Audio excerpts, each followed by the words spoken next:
afternoon, where we'll be talking about young people's lived experiences of economic inactivity on the coast. So to quickly run through what the session will cover, we've got a little bit about the study approach, and then lots more detail about the young people and their experiences, their aspirations and thoughts about the future, what they thought about support and the suggested solutions, and advice they would give to young people like themselves. And just to say, for the first few slides, we do use the term economic inactivity, as this is used in data and policy discussions.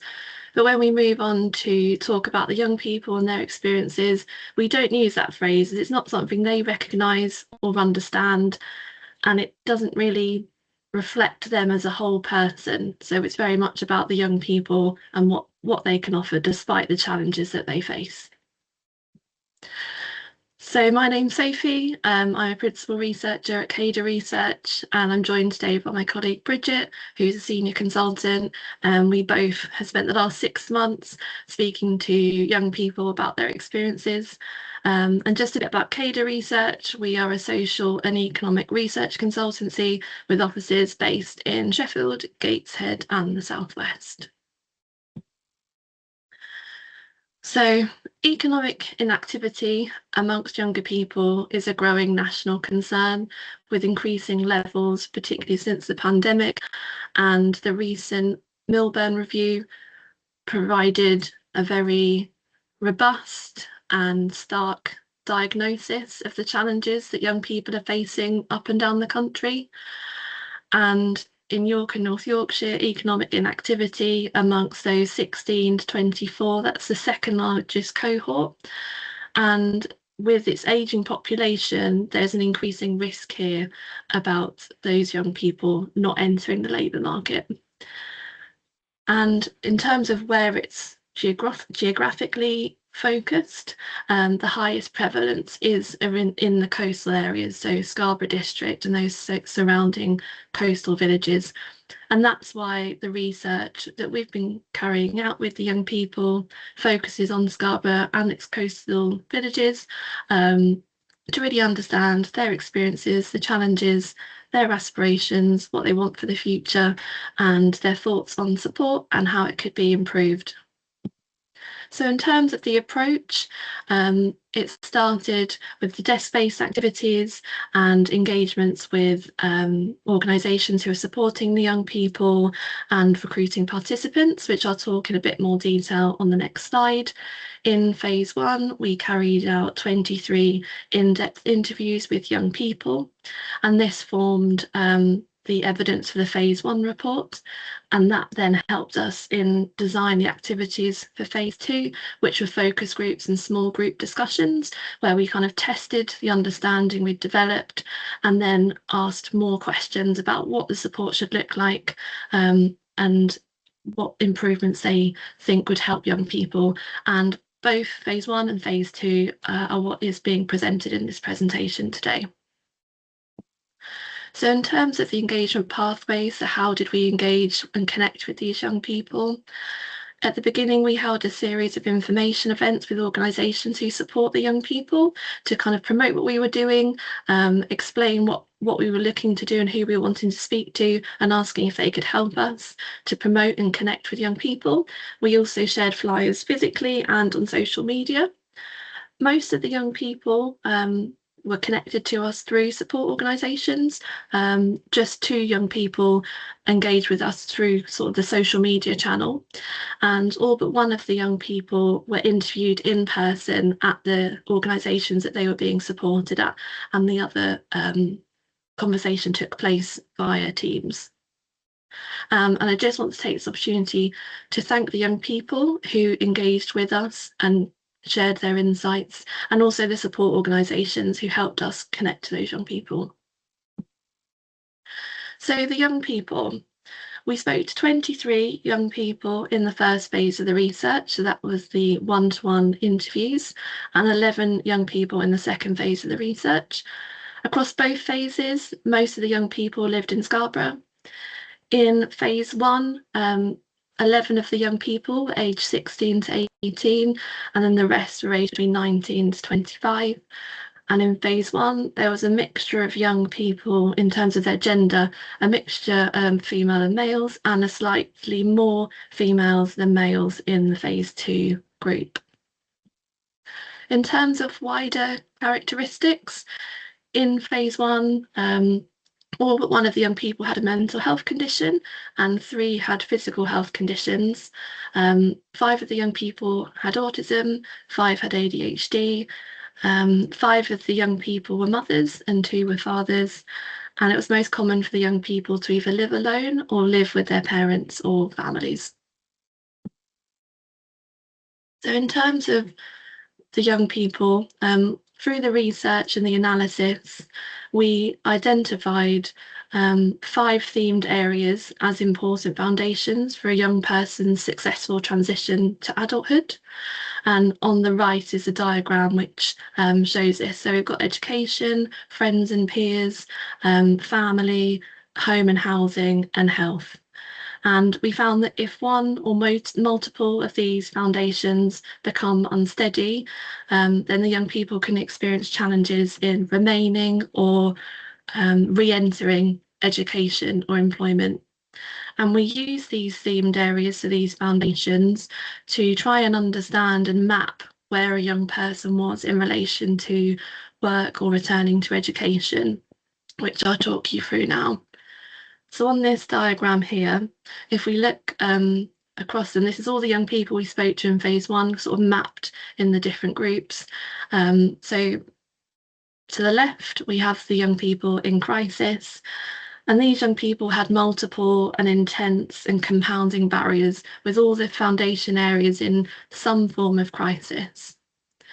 If we move to those who were unsteady, all the foundation areas were unsteady and one was in crisis, and their lives are really shaped by a sense of fragility, that if one more thing were to happen, they could be tipped into crisis. Or on the other hand, with more support and intervention, they could move into a more stable position. So as you can see, most of the young people we spoke to were sort of in that stabilising group.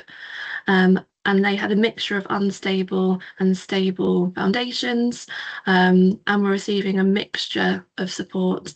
And all these young people were at a different point in their journey whilst they were stabilising. For those young people who were firm with support, they'd moved from stabilising into this position with a high level of support, and they continued to receive that high level of support as well. And for the young people who were who had firm foundations and were closest to the labour market, all the foundations were steady, some were stronger than others, yet they were still unable to successfully transition into employment. And this could be due to wider factors around the labour market, around transport, or if they were parents, to accessible and affordable childcare. And the important thing here is around the stability and the security of the foundations really do make a difference between a young person surviving, living, or thriving.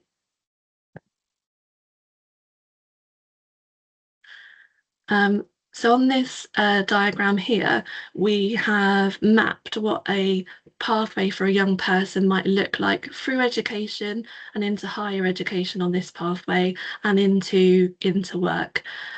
And so at the start on the left, it's around that stability and security, and they are key to progression across all of this pathway. And we've tried to map where different disruption points might happen. So it might happen during school or when they transition from school to college. For example, quite a few of the young people we spoke to hadn't passed maths and English at GCSE. So when they then moved into college education, they had to retake their maths and English at the same time as doing a new course. Quite often they found this challenging, and ultimately it meant they disengaged with college completely.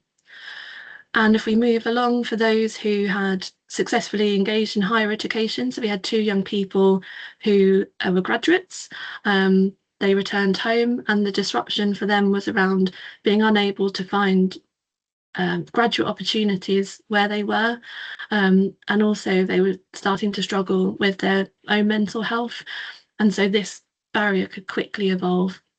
And then if we look at the opportunities in terms of jobs, it seems that the young people had sort of three, this is quite a simplistic options, but no job, a job, or a good job. The young people we spoke to currently had no job and were just looking for any job to move and to start progressing and stabilising in other areas of their lives. So I'll talk a bit more now about young people's experiences.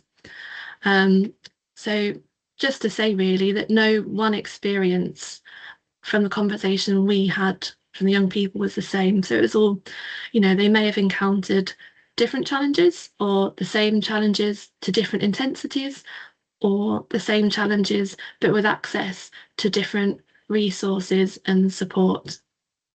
So for example, a young person could be struggling with their mental health and have a strong family support network who help them to navigate that, whereas another young person, again, struggling with their mental health but doesn't have that support and then subsequently had struggled to navigate that space.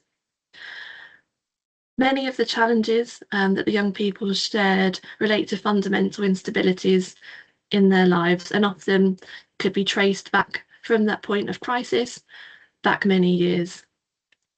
And as well, the young people often experienced multiple and evolving barriers to education and employment, particularly the longer they were outside of education or employment. And quite often these challenges were compounding and became harder for the young people to solve themselves or to get support with.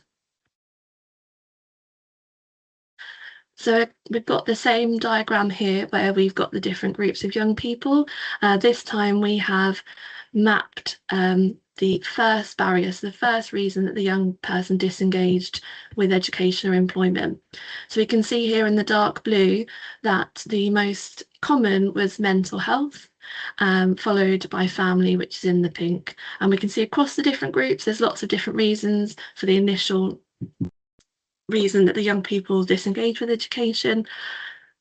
Just to say as well that whilst this may be the first barrier and still the most prevalent, young people quickly developed other barriers which would then affect their ability to re-engage in educational work. So for nearly all the young people who took part in the research, their education ended earlier than planned or than they'd hoped. Quite often this was during school or during that transition from school into college.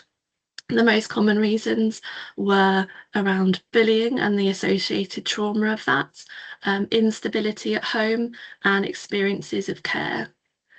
Now, these experiences of school and sort of the wider instability that the young people were facing influenced their decisions around whether to continue with education. Quite often their focus became on the day-to-day rather than future choices, and they started to reduce the options that they saw open to them. So the impact of not being in education and employment meant a lack of daily routine, a lack of structure, young people feeling a lack of purpose. A few of the young people described situations where they didn't leave their bedroom or leave the house as they saw no reason to. So their lives start to become smaller, they start to become more disconnected from the world. And this has implications for their health, particularly their mental health, their confidence and communication skills, and increasingly they're becoming isolated. For some young people, they kind of describe this survival mode where they're just living each day as they could, not able to think about tomorrow. And this all reinforced a sense of failure. They hadn't been able to complete education in the way that they wanted, and they became more and more disengaged the longer that they spent outside of education and work. So in terms of friends and sort of the impact that they might have for young people described situations of going down the wrong path or getting into trouble, and what this related to was using drugs and alcohol, and for a few who were all males, it was criminality, and this was about drugs and violence. For those young people who did sort of fall into that the criminality path, it sort of cemented that pathway outside of education and employment, and it meant that other pathways became less visible. It also negatively impacted and weakened other foundations, so around family and around housing. For a few young people who had been betrayed by friends or had been bullied, there was lasting damage in their ability to trust others. And this wasn't just their friends, it was adults, so people trying to support them. It took time to engage and build up trust for these young people. And lastly, leaving education or work removes the opportunity to connect with other people, to build friendships, to have those conversations. And this means that, again, the young people are isolated. They're seeing reductions in their mental health, their well-being, confidence. There's a growing sense from some that are falling behind. So when they compared themselves to their peers who may be on a different pathway, they just felt sort of stuck, that their life was static. And for those who'd gone down the wrong path in terms of the drug dealing and the violence, this often led to engaging with more serious negative influences. And for some of the young people, those influences had more control over them, and this was accelerated by if the young person had grown up in poverty, where crime seemed to offer a more lucrative opportunity than they perhaps felt they had access to elsewhere. So most of the young people that we spoke to had strained relationships with their immediate family, and this varied from disconnection to some unstable relationships. Just to say that for those young people who had more positive and stable connections with their family, the difference was really stark between those two groups. Now, the reason for strained relationships really varied and often was complex and had a long history right into their childhood. So they may have grown up with parents who had addiction problems, who had challenges with their own mental health. They may have experienced abuse or neglect, all of which removes the reliable adult support that young people need. And for the young people who had engaged with more challenging behaviour themselves, this again added strain to those relationships. For young people who had grown up in a low-income household, so had experienced poverty, they describe situations where they had less access to opportunity. So, for example, one young person was no longer to attend police cadets because their parent couldn't afford the bus fare there and back. So they stopped going. And then because of that, they no longer felt they could be a police officer when they grew up. In terms of the impact of these sort of family changes, it really limits the support networks that young people have available to them. And they quite often felt like they had no safety net. Turbulent home life meant for some that education wasn't a focus. They were focused on getting a stable and secure environment for them. For those who'd experienced care, they kind of described inconsistencies in the support they would receive and a real pervasive uncertainty about what tomorrow would bring or about what would happen when they went home. Where young people had a lack of parental support or parents that didn't believe in them, it eroded their confidence and their ambition. And this brought challenges in regards to their own self-worth and, again, that ability to trust. In terms of the young people who had become parents, it provided them with a new sense of purpose, a reason to build a better life for them and their child. Most of the young people were single parents, though, so they did have added pressures. And again, most of these young people had limited family support to help them with that. In terms of home and housings, obviously having a home is key to progress in any area of your life, to have that safety and security. So when young people don't have that, it can send ripples across other areas. So an unstable home environment was caused for lots of different reasons, family breakdown, moving, financial difficulties, for example. And it led to lots of different situations for young people. So hostels, temporary accommodation, sofa surfing, or supported housing, quite often a mixture of all of these. And as a result, young people felt they had no one to fall back on because not only had they lost a home, they had lost the support and safety net that is attached to that. So the unstable environments that young people find themselves in disrupt their ability and willingness to engage in education and employment. They're in survival mode. They're focused on providing themselves, finding themselves with a safe and secure home. They tended to have feelings around a lack of safety, a lack of belonging, and at times a lack of support. Where young people had experienced supported or temporary housing, which had older adults in there too, this was kind of characterised by chaos and unpredictability, and it left the young people feeling unsafe. And for the young parents, the poor housing some of them were in directly impacted their child's environment too, and that was a source of quite often guilt and a desire to try and improve the housing situation. Okay.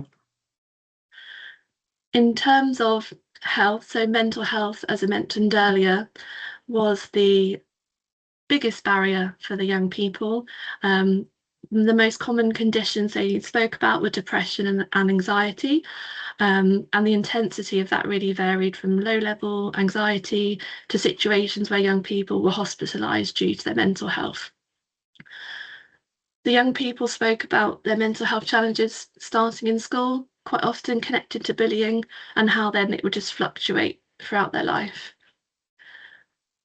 In terms of accessing mental health support, the young people described a lack of support or having to wait for support. And the longer they had to wait and the longer the time they were outside of education and employment, it kind of worsened the instability for them in this area, but also in other areas. Where young people had received mental health support, some of the young people perceived the professionals as lacking the lived experience of young people, and this sort of distrust led to them disengaging with the support. In terms of the impact of health, so where for some of the young people their mental health issues had gone untreated, it led them to drug and alcohol dependency, which brought their own challenges. And there is a real cycle between mental health and the kind of wider disengagement and how that can be reinforcing and worsens over time. And it highlights the importance of getting help quickly, because improved health, through medication, therapy and wider stability enables young people to re-engage in different areas of their life and with work and education. There's just a few quotes here from the young people describing the situations in their own words. So just to pick two, on the top left is a young male talking about when they first were involved with drug dealing at the age of 14. And then on the bottom right is a quote from a young person who's living alone and just talking about having no one to fall back on. And lastly, just to pick up on young people's experiences of work and job searching, there was lots of different experiences of work, from retail and hospitality to construction. Most of the work tended to be low paid, 0 hours, kind of reflecting the seasonal economy that was available to them locally. Some of the young people had got work by informal means or within the grey economy that brought about risks to them and also less protection. Where young people had challenges in the workplace, some of them were due to sort of stressful environments, particularly when it was their first job or a new job. Some young people didn't always understand the expectations of work, again, if it was their first job, and needed a bit more support and time to develop those soft or professional skills. A lot of the young people were frustrated around having a lack of experience and then that being a barrier to them getting a job, because that's where they get the experience. So they were frustrated in that sort of catch-22 situation. and where they were applying for lots of different jobs when young people heard nothing from employers. That silence is really deafening. They don't understand what they did wrong or how they might need to improve. And so they just keep doing the same thing, which is a real challenge for them and also for their own self-confidence. So now I'll hand over to Bridget. Thank you, Sophie. So I'll just be talking through the aspirations of some of the young people, considering the challenges that Sophie has covered, some of their experiences with support, and then implications of those experiences on future support. So in terms of aspirations of the young people that we spoke to, they all aspired for a better and more stable future. And all of the young people had sort of high expectations and varied expectations in their futures, but some did also have tempered expectations and aspirations in terms of the effect of previous experiences that had meant that they perhaps felt that they weren't able to achieve things that others could in the future. In terms of specific aspirations around work and education, there was a large focus on jobs and not careers. And there were a large range of different job aspirations of the young people. To name a few, one police officer, bus driver, teachers, teaching assistants, business owners, musicians, mechanics, therapists, and mental health support workers. So it's quite a huge range of different types of jobs that the young people aspired to do. And interestingly, having a job that supports others was a common sentiment of the young people. A lot of the young people described working in a supportive role where they could use their sort of lived experiences and previous challenges that they've faced to help others in the future. So thinking about mental health work support, social work, or working in roles like therapists, etc., which was an interesting and quite powerful point. A lot of the job and work-related aspirations were linked to what was visible locally for the young people, and there was a focus on getting into work that they could see, that often was that seasonal work or retail work that Sophie has mentioned. These were often sort of required lower levels of qualifications, were lower paid roles and lower skilled. What came about and was highlighted importantly by the young people was that sort of lack of careers guidance that they had received at either school or college, which probably led to that focus on jobs, not careers, for the young people. Very importantly, family influences affected people's aspirations about work and education. So where young people did have that supportive family network to encourage them to engage in different types of work or work that they might enjoy, that was seen as sort of a positive, whereas a lot of the people, young people we did speak to, didn't really have that support system, and that brought particular challenges around work. In terms of aspirations around returning to education, they were quite mixed. A small group did have plans to re-engage with education. I think one young person had a university place and two had secured college places. A couple had been in and out of college recently, whereas for others there was sort of an uncertain route back to education, whether that was back to school or college.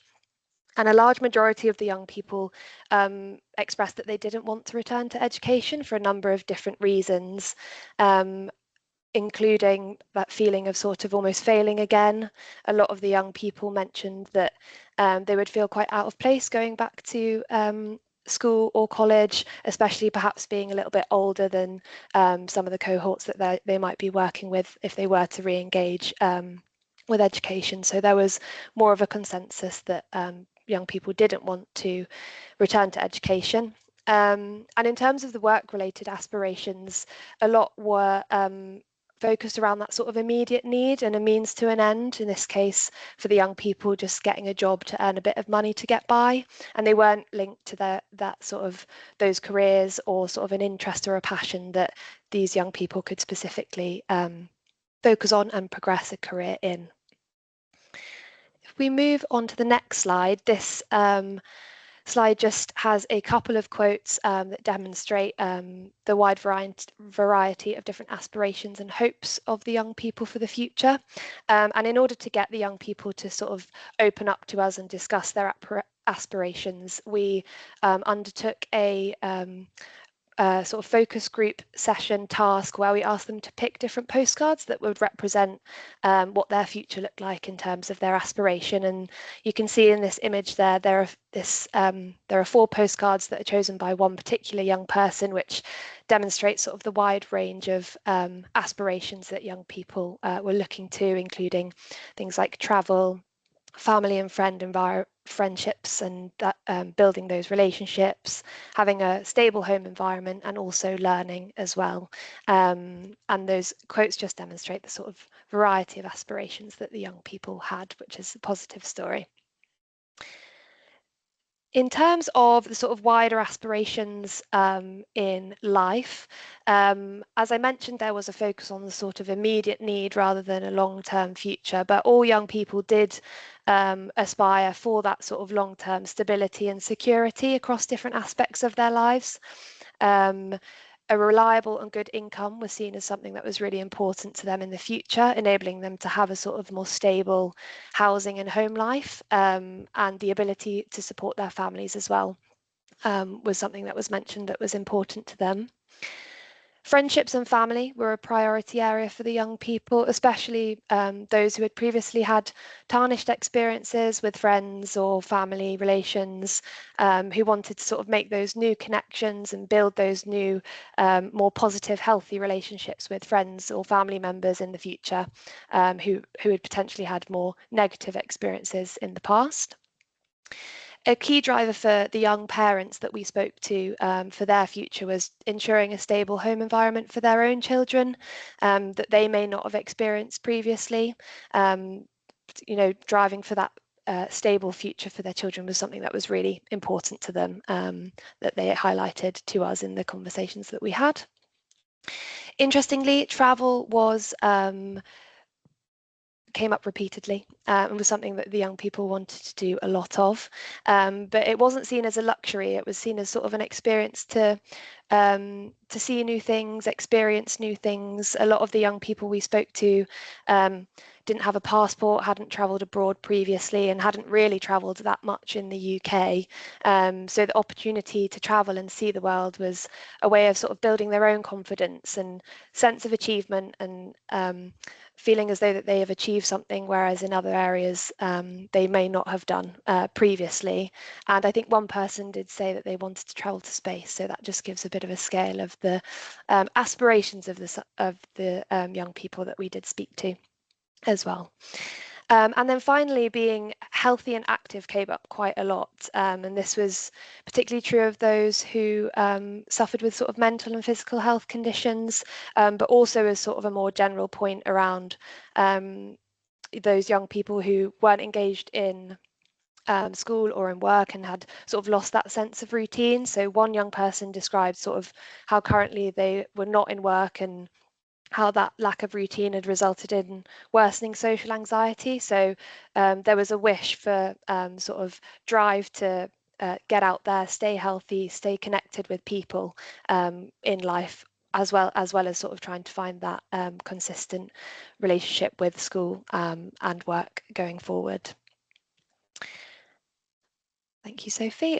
In terms of aspirations away from the coast, this was something that came up quite a lot in the discussions that we had with the young people, all inspired for a better future, and a lot of the young people highlighted that was away from the coast and away from the locations that we spoke to them in. This was due to a lack of opportunity locally and lots of young people wanting a fresh start. Some young people who had previous negative past experiences with family members, with peers in the coastal communities that we spoke to them in, wanted to sort of get away from that environment and that unhealthy environment with peers and family members, and sort of make a new and better life for themselves. A lot of the young people described living by the coast as a sort of dead end, and coastal towns and villages were described by the young people as sort of areas in decline and where perhaps sort of older people might go to retire. They didn't see, there weren't sort of visible opportunities for young people to get excited about in areas on the coast, and that's why sort of their aspirations were perhaps away from the coast in the future. Nearby cities such as York and Leeds were seen as opportunities to engage in better employment and better paid employment as well. But there was a bit of a balance between sort of leaving the coast and support networks behind, and also making a new life for themselves, for the young people, and particularly young parents had that sort of balance between whether they wanted to leave their support network that they'd sort of set up in terms of starting their family in areas like Scarborough and the rest of the coast, but also wanting to make a new and more positive life away from where their roots were. So some interesting aspirations around moving away from coastal communities. Thank you, Sophie. So we also spoke to the young people about their experiences with support and how that they could potentially be improved in the future. So in terms of the experiences of support received by the young people, they were very varied and they were very mixed, and there was huge variety in terms of where young people got their support from, what that support might have looked like for the young people, how long they received it for, how useful it was, and also how intensive it was. Generally, the young people were supported by one particular organisation or one particular key worker, but for a number of different reasons and challenges that they were struggling with at the particular time. Those low levels of awareness of the type of support that was available for young people, and accessing it was quite difficult for the young people because of practical barriers such as transport and finance, but also sort of more personal barriers in terms of engaging with support and encouraging young people to sort of seek that support out themselves, which is something that some of the young people described as quite challenging to us. And the quote there just highlights on the right there, just highlights the importance of that support, and particularly that one-to-one support that is sort of appreciated by young people, especially those in that sort of crisis and unstable stage in our diagram that we showed earlier. In terms of mental health support, this was most in demand by the young people that we spoke to, and it was most sort of wide-ranging as well. We had spoke to a number of people who were suffering with their mental health, were a number of them sort of suffering more severely, and sort of discussing quite severe topics in terms of their mental health, so support from hospitalisation, as well as other things such as GPs and social prescribing were described to us by the young people. But there were, again, some challenges in accessing mental health support. So with long wait times and immediate availability of mental health support, it often meant that young people weren't able to access the support exactly when they needed it. And this obviously has sort of knock-on effects on the mental health of the young person who's engaging or trying to engage with the support. If they don't receive it sort of in the moment that they need it, that might lead to even more severe experiences with their mental health, and also might lead them to sort of disengage in seeking the support that they might need if they feel like they're not going to get it.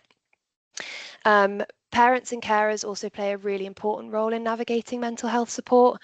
Obviously, if you have that sort of strong family home environment that are able, with people around you that are able to help with mental health, some of the young people said that was something that was really important to them, but obviously those that didn't have that set up face challenges as well.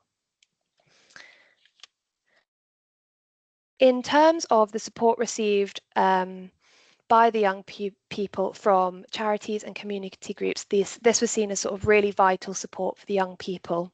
Obviously, when we went to engage with the young people in person, we did so at 2 community groups, and we got to see sort of firsthand how important those physical spaces, but also the people and the key workers within those spaces were to the young people, and the support, how important that support was to them.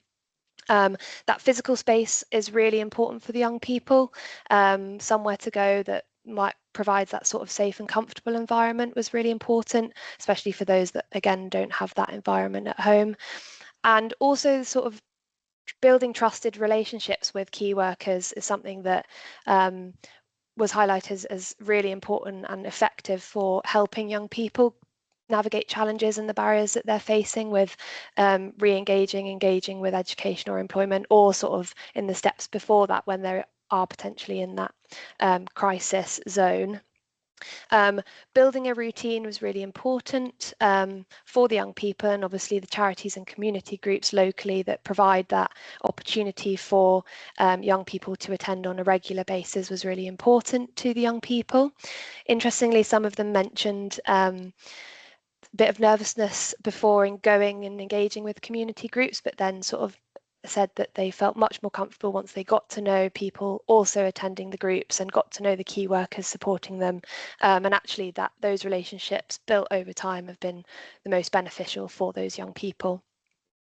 And final point on community groups, there interestingly was some concerns raised amongst some of the young people around support ending for certain community groups and services. So for example, one young person we spoke to said they'd started volunteering at a local charity as they knew that if they didn't, and if the charity didn't have volunteers, that support might end. So it just highlights the importance of the support for the young people, but also that sort of interface between the support that's being provided and the young people that are receiving the support. There is that sort of message there about making sure that support is continuous for them.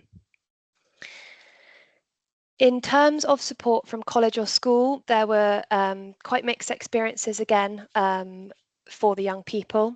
A lot of the young people will have engaged in college and school during the COVID-19 pandemic. So obviously that raises other challenges alongside potential challenges that these young people were experiencing anyway. For some young people, going to school provided sort of a sense of safety and a safe environment away from an unstable home environment. But a number of the young people we spoke to did have challenging experiences at school.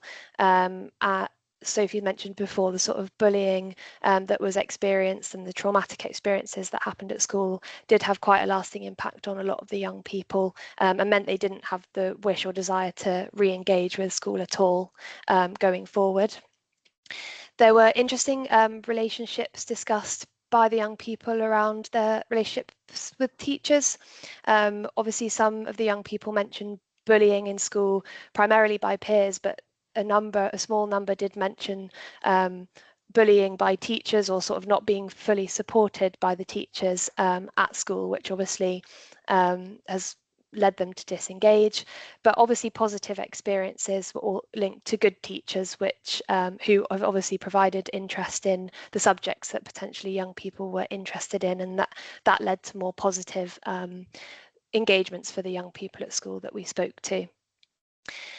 A final point on college is there were generally positive experiences of those engaging with college, but as Sophie mentioned earlier, where young people were retaking maths and English, that's when the sort of engagement with college sort of broke down a bit further.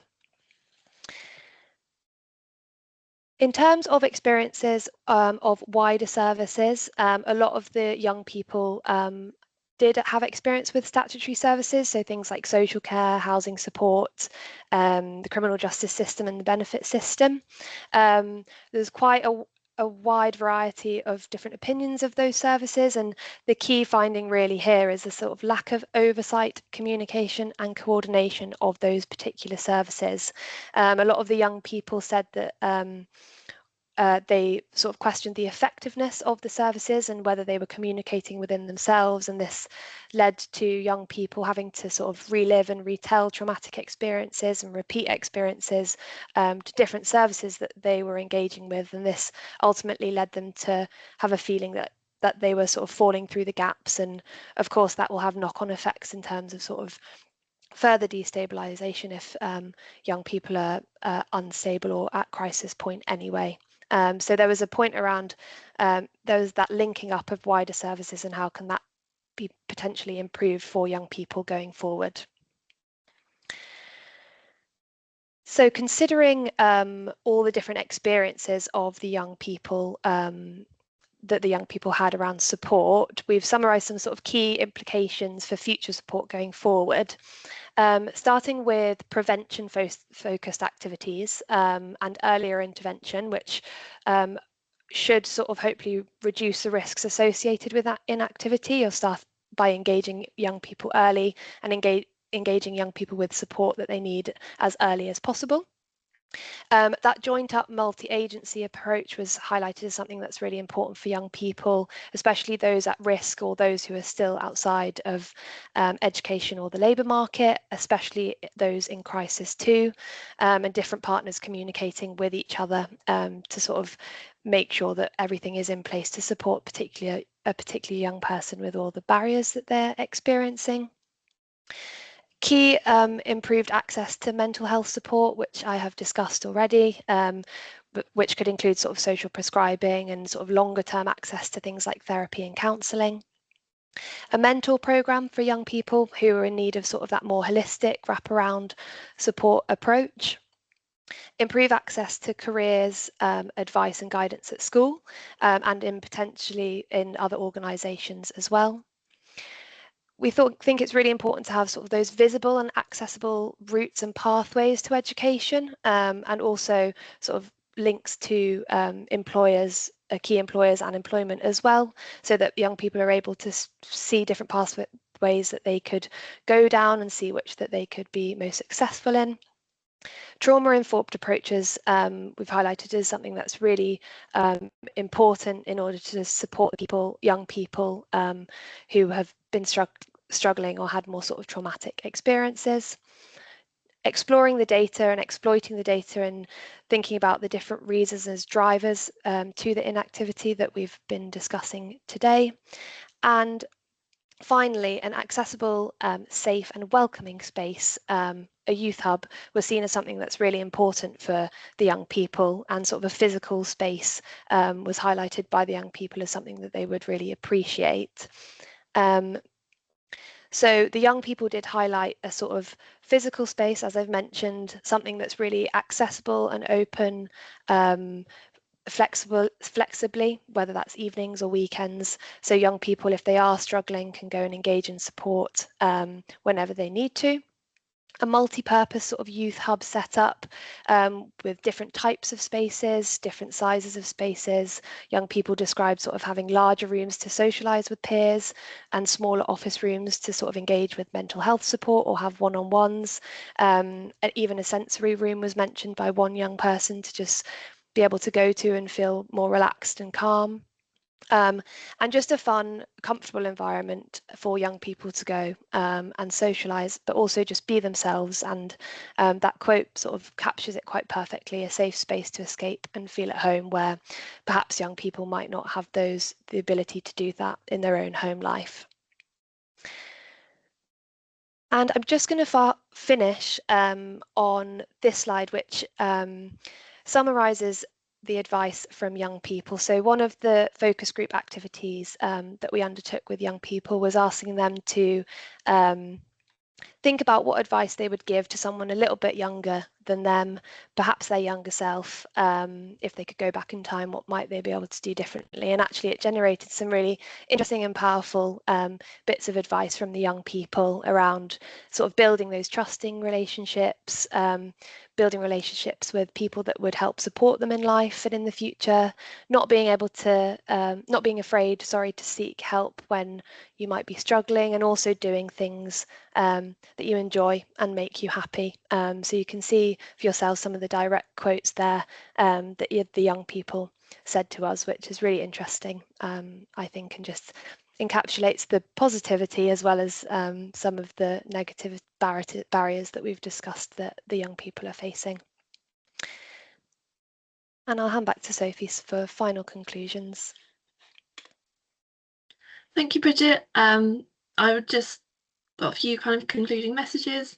So I think what's come out and what's really clear, and given, you know, the fluid and changing policy space that we're in at the moment for young people, is we really need to be able to cut through that noise and listen to the young people. they have ideas, they have advice, and they have potential that we should, you know, work out how we can untap that in the future. They all have aspirations and hope for the future, but they also all have experienced barriers, and over time they do solidify and can also grow, which is why early intervention is essential, as is that proactive and joined up response. And I didn't think I could summarise it better than what the Milburn Review has done.